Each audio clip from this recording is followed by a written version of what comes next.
السلام عليكم. النهارده ان شاء الله موضوع التوك بتاعنا على Principles of Intramedullary Nail. انا ياسر رشدي قنديل، مدرس جراحة العظام في طب المنصورة.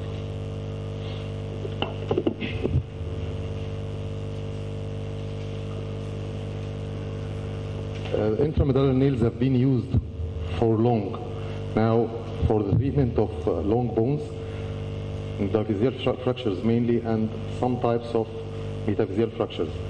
This has been used very widely, mainly in the femur and tibia, weight-bearing bones. Its role in the humerus is a little bit debatable. Let's talk about the history of intramedullary nails first. At the beginning of the intramedullary nail concept, or intramedullary nail fixation, started in the 16th century in Mexico. The Aztec physicians used some pieces of wood in the intramedullary canal in order to treat non-union of fractures. Then in the mid-18th century, they started to use the ivory instead of the wood for the treatment of non-unions also. By 1917, Hoagland of the United States reported the use of autogenous bone as a strut inside the medulla in order to treat bony non-unions. By the 90s, the Rush brothers have invented what's known now as the Rush pen, which is a flexible nail used mainly first for the treatment of proximal ulnar and femoral fractures. And then by 1931, Smith-Peterson have invented their intramedullary nail for the fixation of fracture of neck of femur with a bolt and nut to be inserted in the lateral cortex of the femur. It was until 1940s the great advancement or the great addition for intramedullary nailing process by Gerhard Koncher, which was born in Germany in 1900. He had invented the Koncher nail. Koncher nail first, he invented a V-shaped nail with a V-shaped cross-section and used it for a while, and then by late 40s he invented the clover leaf design of the cross-section of the nail, the slotted clover leaf nail.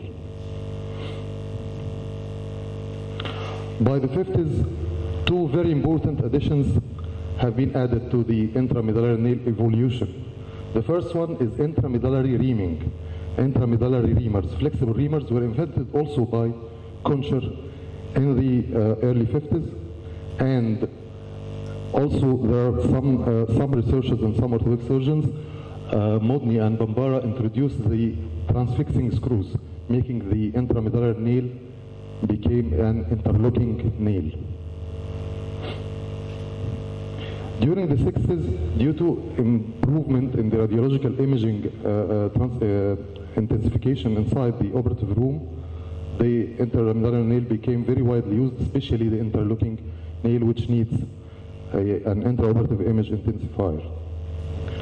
In the 70s and 90s, there was a development of the slotted interlocking clover leaf nail. The first interlocking nail was not a clover leaf and was not slotted. By 1990s and the beginning of the 21st century, the slotted clover leaf design of the nail has been abandoned, and they use an unslotted designs as the Russell Taylor nail now use it widely. And there is also an addition of use of titanium nails, flexible nails, third generation nails. They are talking nowadays about bioabsorbable materials and the use of femoral or long bone fixation to be used in the invention or the making and manufacturing of intramedullary nails. Let's talk a little bit about the biomechanics of the intramedullary nail use. There are various types of loads act on the intramedullary nail. For example, tension, compression, bending, and torsion. And of course, the normal physiological activities of the human being involves a combination of all these types of forces. So, when the intramedullary nail is placed in the medulla, it is subjected to a summation of all these forces, and this leads to he must have a load sharing characteristics. Load sharing means that he shares the load applied to this limb with the bone, depending on several factors we'll talk about it later. The amount of load borne by the nail depends on the stability of the fracture implant construct. Intramedullary nails assume to bear most of the load initially, and then gradually transfer this load to the bone as the fracture starts to heal. The stability mainly is determined by nail characteristics, number and orientation of the locking screws, the distance of the locking screws from the fracture site, reaming of the nail or non-reaming using non-reamed nails, and the quality of bone. If cortical contact across the fracture site is achieved post-operatively, most of the compressive loads are borne by the bony cortex. If there is an initial stability and the bone ends, or only a transverse fracture and the bone ends are firmly tied together after reduction. In the absence of cortical contact, this load will be transmitted to the nail itself, and this will create a 4-point, what's known as the 4-point bending of the screws. 4 points, 2 points at the cortex and at the head of the screw and the tip of the screw, and 2 points come from the nail itself on the locking screw. Several factors contribute to the overall biomechanical profile and resulting structural stiffness for intramedullary nails. Most important of these factors are material properties, cross-sectional shape, diameter of the nail, curvature or curves of the nail, length and the working length, extreme ends of the nail, supplementary fixation devices. Each one of these items will give a hint about it. For the material properties, for example, construction of intramedullary nail is made from titanium alloy and stainless steel. These are very popular materials used for manufacturing intramedullary nails. For the modulus of elasticity, we want to define it first. It is the ability to resist of a material to resist deformation in tension. So when subjected to tension, the modulus of the elasticity for this, the resistance of this material to tension is called the modulus of elasticity. The higher the modulus of elasticity, the less elastic is the material. It will withstand more force, but it will break because it is more stiff. So stainless steel has twice the modulus of elasticity as bone, while titanium alloy has a modulus of elasticity nearly closely approximate to the cortical bone. So with using titanium alloy in intramedullary nails, we are sure that the modulus of elasticity is the same. There is whatever the compression forces, it will not break, it will not reach to the breaking point except if it breaks the bone. Cross-sectional shape of the medullary canal is important, and several modules have been introduced. There are the closed clover leaf, open clover leaf, flatted ends with different shapes. Some of them are open, some are hollow, and some are solid. And this is a triangular shape. The insertion of the clover leaf slotted nail, which is the concher nail in the bone, it is just like insertion of a screw into a piece of wood.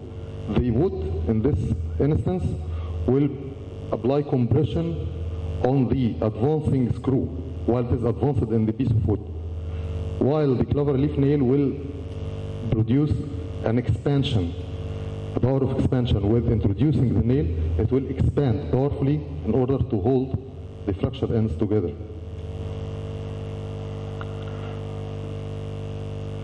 Also concerning cross-sectional shape of the nail, the diameter, area of the nail determines its bending and torsional strengths.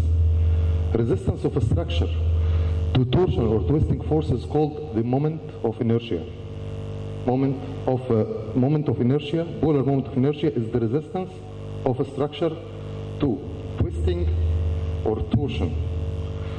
So a circular nail has polar moment of inertia proportional to its diameter, while if there is a square nail, for example, hypothetically, the moment of inertia or its resistance to torsion equals or is proportional to the edge length.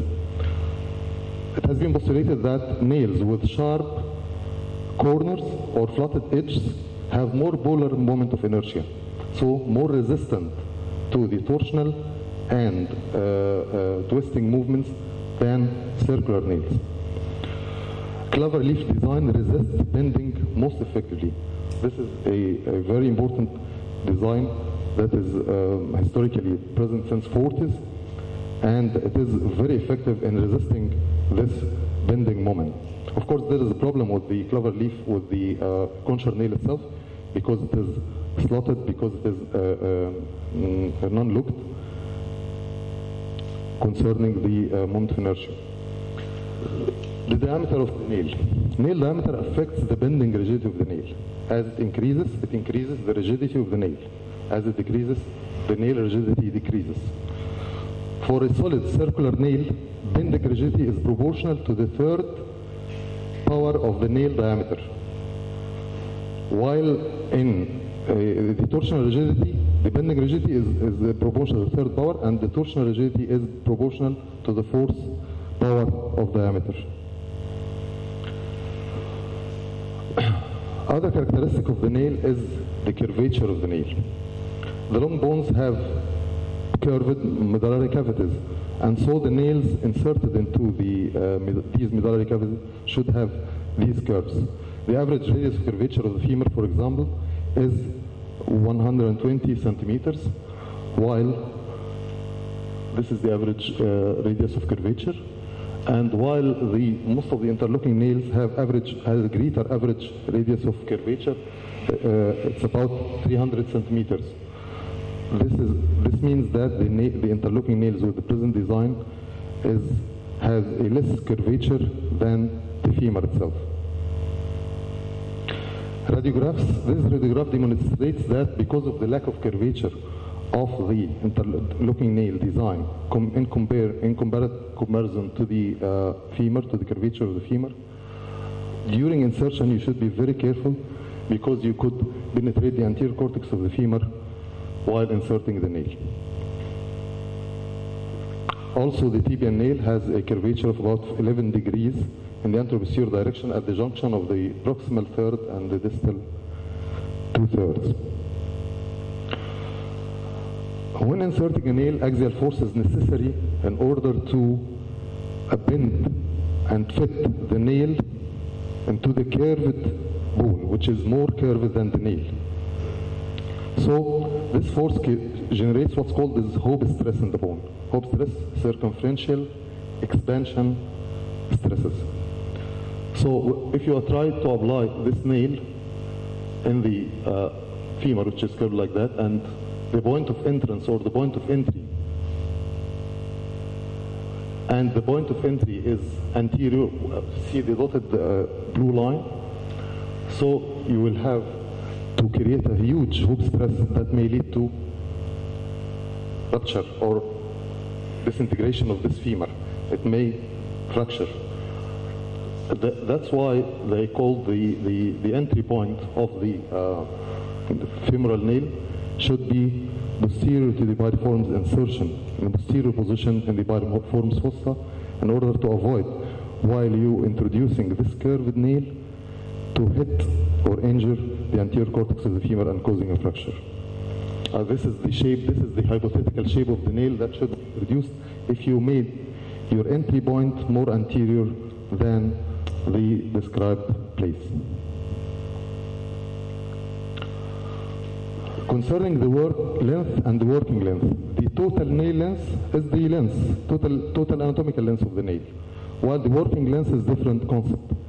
It is the length of the nail spanning the fracture site from its distal point of fixation in the proximal fragment, so from the proximal looking screw to the proximal point of fixation in the distal fragment. This is the working length as it appears here in this picture. This is the working length of the nail compared to the anatomical length. Working length is affected by various factors. Type of the force, bending or torsion. Is it bending or torsion? Type of the fracture, comminuted, transverse, spiral, interlocking, if there are interlocking screws or not, and the reaming. For example, for a transverse fracture of the femur, the working length of the nail is very short compared to the working length of the nail in a comminuted fracture of the femur. For torsional load, the working length, this is for compression load. The previous one for compression load. For bending. For torsional load, the working length of the nail is fixed from the start of the proximal screw and from the interlocking screw in the proximal fragment to the proximal locking screw in the distal fragment. The whole working length of the nail works to resist torsional loads.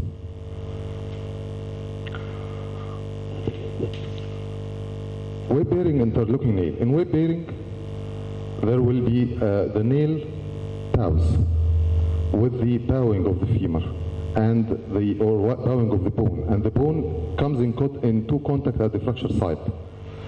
Increase the contact force reduces the working length for bending and torsional forces. When the nail becomes loaded, it will bend and the bone will bend and the cortical contact will increase, and as the cortical contact increases, this will decrease the working length of the nail in these instances at the time of compression, at the time of loading of weight. Concerning the interlocking screws are recommended for most cases of intramedullary nails, if it is available. The number of interlocking used are dependent on the amount of fracture comminution and the fracture location and the fit of the nail within the medullary canal. Placing screws in multiple planes may lead to a reduction in minor movement. There are two types of insertion of interlocking screws, either to be a static locked nail or to be a dynamic locked nail. Static locked nail, the nail is locked in the proximal part and in the distal part, so they restrict the translation and rotation at the fracture site. Indications: comminuted spiral pathological fractures, fractures with bone loss, lengthening or shortening osteotomies in which the nail is being used, atrophic non-union. For dynamic locking, if you want to decide doing a dynamic locking nail, you should only lock the nail at one end of the fracture, which is should be nearer to the fracture. Indications: in the fracture with good bone contact, only a transverse fracture, you should use if it is possible, to use a dynamic technique of interlocking nails, and in cases of hypertrophic non-union. Dynamization. Removal of locking screws is indicated when there is a non-union or pseudoarthrosis. Non-union, delayed union, pseudoarthrosis. By the third month of treatment, if there is no good union, you should remove the locking screws that is far from the fracture site and allow the patient to start weight bearing early, and this, as you have seen here, has led to a solid union other than the distraction that was present before. Depending on the stability depends on the locking screws diameter for a given nail diameter. In general, 4 to 5 millimeter, the locking screws, the diameter of it is 4 to 5 millimeter in the humeral nails and 5 to 6 millimeters for tibial and femoral nail. The nail hole size the screw hole size in the nail should not exceed 50% of the nail diameter. Otherwise, it will weaken the nail and failure may occur at the site of insertion of the nail. Interlocking screws undergo, as we said before, 4-point bending loads with higher screw stresses seen at the most distal locking site. So subjected to very high stress here from 4 points can lead to its failure and breakage. The number of locking screws is determined based on the fracture location and stability. If we have a transverse fracture, transverse cortical fracture, so one locking screw at each end of the nail will be very enough to control the stresses at this fracture. Otherwise, you should increase the number of locking screws if it is possible for the design. The location of this locking screw affects the biomechanics of the fracture. The closer the fracture to the locking screws, the nail has less cortical contact. The distance of the cortical contact here is very short compared to the nail here. Distance of the cortical contact is very high. That's why this leads to increased stress on the locking screws. So more distal locking screws from the fracture side, the fracture becomes more rotationally stable. If you apply rotation to this nail, it will not withstand too much rotation, unlike if you insert the locking screw in the distal part of the nail.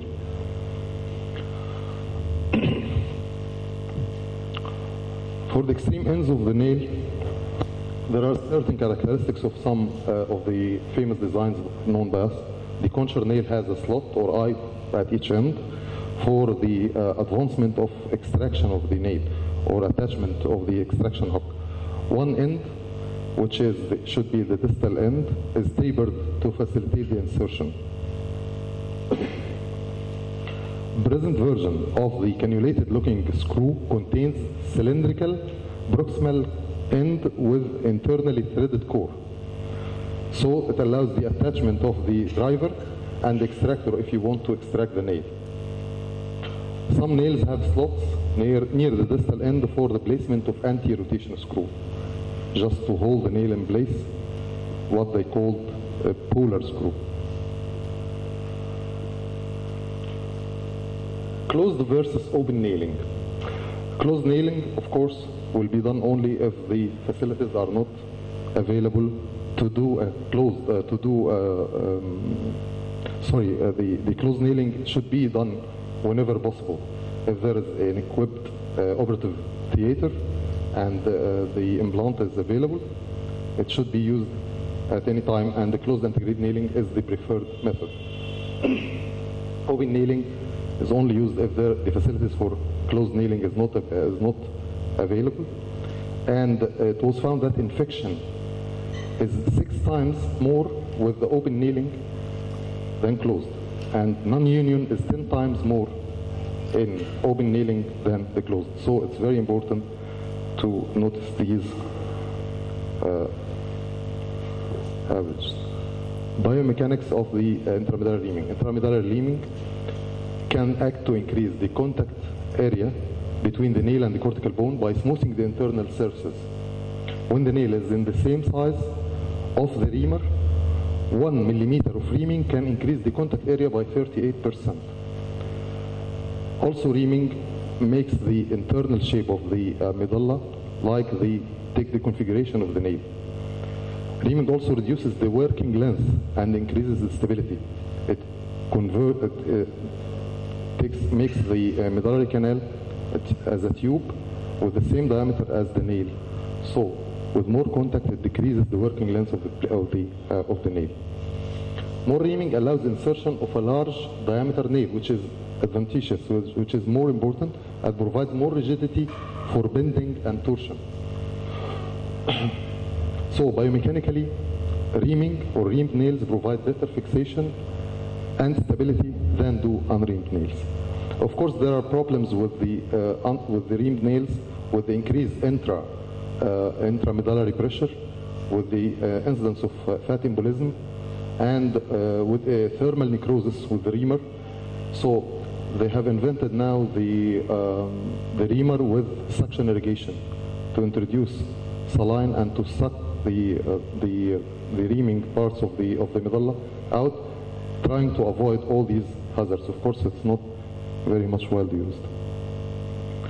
Weight bearing after intramedullary nailing. If we do intramedullary nailing for a patient, what should we advise concerning the weight bearing? Segmentally comminuted diaphyseal fracture without bony contact and a nail with 12 millimeter diameter. If you insert a nail with 12 millimeter diameter in such fracture and two distal looking screws, can withstand the typical biomechanical forces of weight bearing. So you can allow the patient very slightly to weight bear in order to facilitate union fraction. In patients who retain diaphyseal bony contact after fracture fixation, nails with diameter less than 12 millimeters, the nail with a single distal looking screw, only one looking screw distally, can provide adequate stability for weight bearing because the bony contact reduces the load encountered by the distal interlocking screw. So the bony contact takes part in the load process, takes part of the load from the nail. Weight bearing through a locked intramedullary nail could be allowed in fractures in which 50% cortical contact is present. Intramedullary nail failure. As with all metallic implants, there is a relative race between bone healing and implant failure. Occasionally, an implant will break when fracture healing is delayed or when non-union occurs. Intramedullary nail usually fails in predictable patterns. Unlocked nails typically fail either at the fracture site or through a screw hole or a slot. Locked nails fail by screw breakage mainly, or fracturing at the nail at the locking hole sites. This is the site of weakness of the nail. So if it will fail at either the locking screw site or the hole itself. Most commonly at the proximal hole of the distal interlocks. Future directions, some future aspects of intramedullary nails are: there are nail constructed, as we said before, from biodegradable polymers, will provide temporary stabilization of fracture without the potential long-term effects of a retained foreign material. Nickel titanium shaped memory alloy may enable the development of implants that can change shape as they warm to patient body temperature. They can take the shape of a different abnormal medullary cavity shape. For example, these implants can improve stability as they change their shape after insertion. They become rigid again and recover the curvatures as they warm. Intramedullary nails coated with biologically active agents such as the bone morphogenetic proteins are being used to facilitate the union, and also nails coated with antibiotics are being used to potentially limit the post-operative infection. Thank you very much.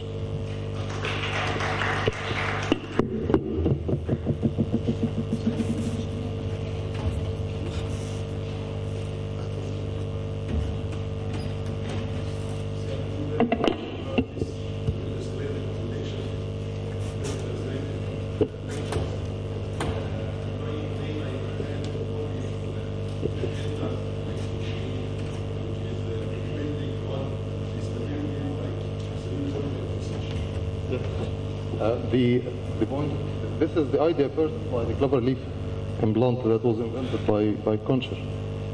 The clover leaf design has been used as a 3-point fixation in the medulla in order to achieve this stability. So it was said that it is the most important design that controls or prevents or increases the rigidity of the nail. Steps of nail insertion. Steps of? Very easy operative steps. Yes. In the nailing Yeah. and prevent at the same time rotation. Of course, yes. But there are other problems with the concher nail, for example, because it interferes with the hematoma of the fracture. So it is less biological than the antegrade interlocking nail. So whenever possible, the interlocking nails, I think, are better than using an open technique in inserting a nail. Inner nailing, yes. Yes. So, yeah.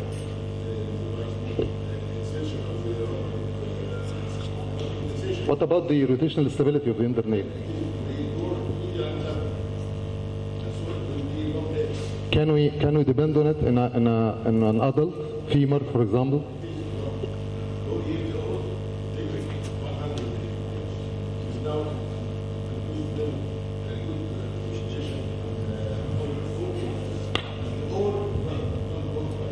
I think it will be very difficult to control the rotational stability, or to use it in a comminuted fracture, or to use it in a high metaphyseal fracture, for example, low or high.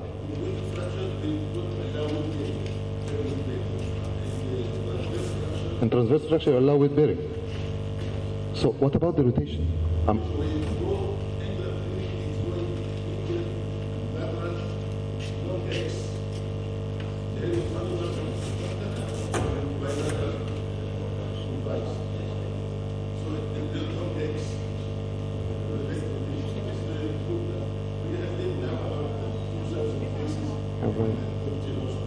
That's very nice, yeah. But I'm sorry, I'm sorry, I don't have an experience with the undernail and adult patients. So. Yeah.